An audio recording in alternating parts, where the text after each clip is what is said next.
Hello, আমি দিশা। তোমাদের সাথে আরও একটা নতুন মিনি ভ্লগ শেয়ার করতে চলে এলাম। সেদিন দিদির বাড়ি থেকে ফেরার পথে আমি আর বোনপো একটুখানি গেছিলাম মলেতে কেনাকাটা করতে। বাড়িতে এখান থেকে কাছ থেকে আমি কেনাকাটা করেছি টুকটাক, কিন্তু জিন্সটা মেনলি কেনার জন্যই আমি মলেতে যাব বলে ঠিক করেছিলাম। কারণ জিন্স আমি অনলাইন থেকে কিনে খুব একটা আমার পোষায় না, কারণ ওই একবার ছোট হবে, আবার বড় হবে, কি হবে, আবার ফেরত দাও, আমার ভালো লাগে না। তাই ভাবলাম যে মলে গিয়ে একদম দেখে পরে সব কিছু ঠিকঠাক করে তারপর নিয়ে আসবো।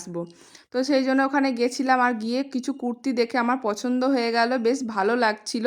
তো কিন্তু তাও আমি নিইনি, যেহেতু আমার অলরেডি অনেক কটা কুর্তি হয়ে গেছে, সেই জন্য আর নিইনি। আমি একটা জিন্স নিয়েছি ওখান থেকে, আর একটা জামা নিয়েছি, সেটা তোমাদেরকে পরে অন্য কোনো ভিডিওতে দেখাবো। তো এই নীল রঙের জামাটা আমার খুব ভালো লাগছিল, বোনপো বলছিল যে মাসিমণিটা নিয়ে নাও।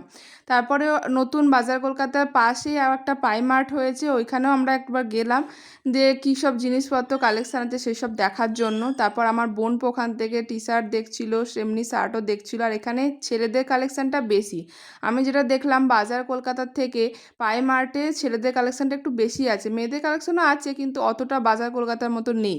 বাজার কলকাতায় মেয়েদের কালেকশানটা বেশি। তো তোমরা কারা কারা এই দুটোতে ভিজিট করেছো অবশ্যই আমাকে কমেন্ট করে জানিও। তো আমাকে বলো যে কমেন্ট করে তোমাদের কোনটাতে কেমন কালেকশান ভালো লেগেছে। তারপর এখানে মেয়েদের কালেকশানের সাথে সাথে নানান ধরনের জুতো, ব্যাগ, বোতল, টিফিন কৌটো, অনেক কিছু অনেক রকমের জিনিসও আছে। তো এখান থেকে আর বেশি কিছু কিনিনি, সব কিছু ঘুরে ঘুরে দেখছিলাম, বেশ ভালো, খারাপ না।